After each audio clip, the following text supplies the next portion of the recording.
আমি উন্মাদ, আমি ঝঞ্ঝা। জুলাই গণ অভ্যুত্থানের সম্মুখ সারির লড়াকু যোদ্ধা ও জাতীয় সংসদ নির্বাচনের পদপ্রার্থী ইনকলাব মঞ্চের মুখপাত্র শরীফ ওসমান হাদির মৃত্যুতে দেশবাসীর শোকের ছায়া নেমে এসেছে। যদি আমাকে নিয়ে যায়, আমার বাচ্চাটার দিকে একটু খেয়াল রেখে। সন্ত্রাসী হামলায় এই ক্ষণজন্মার মৃত্যুতে আজ রাষ্ট্রীয় শোক পালন করা হচ্ছে। অন্তর্বর্তী সরকারের প্রধান উপদেষ্টা ডক্টর মোহাম্মদ ইউনূস সবাইকে শান্ত থাকার আহ্বান জানিয়েছেন। বৃহস্পতিবার রাত 10:15টার দিকে সিঙ্গাপুরের একটি হাসপাতালে চিকিৎসাধীন অবস্থায় শেষ নিঃশ্বাস ত্যাগ করেন তিনি। গত 12 ডিসেম্বর রাজধানীর পুরান পল্টনে নির্বাচনী প্রচারণার সময় সন্ত্রাসীদের গুলিতে মাথায় গুরুতর আহত হন হাদি। টানা 6 দিন মৃত্যুর সঙ্গে লড়াই শেষে হার মানেন এই সাহসী তরুণ নেতা। হাদির আকস্মিক মৃত্যুতে স্তব্ধ দেশ, শোকের ছায়া নেমে এসেছে বিনোদন অঙ্গনেও। মৃত্যু সংবাদ ছড়িয়ে পড়তেই সামাজিক মাধ্যমে আবেগঘন পোস্টে শোক ও প্রতিবাদ জানিয়ে শুরু করেন দেশের জনপ্রিয় তারকারা।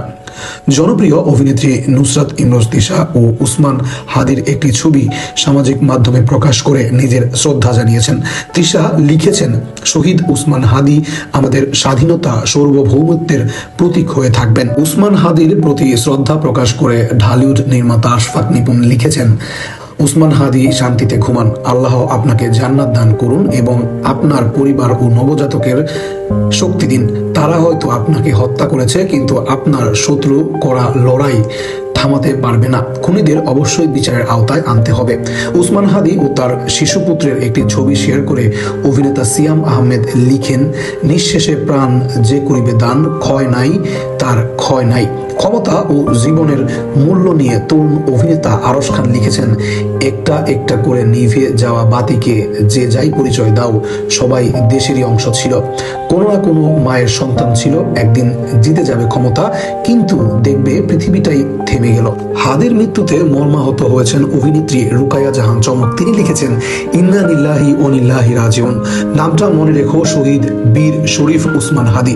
অভিনেত্রী আরো লিখেছেন, সে কোনো এমপি মন্ত্রী ছিল না, কারো হক আত্মসাৎ করেনি, সাধারণ মানুষের উপর অন্যায় করেনি। তবু সামান্য কথার দায়ে একটা জীবন এভাবে শেষ হয়ে যেতে পারে।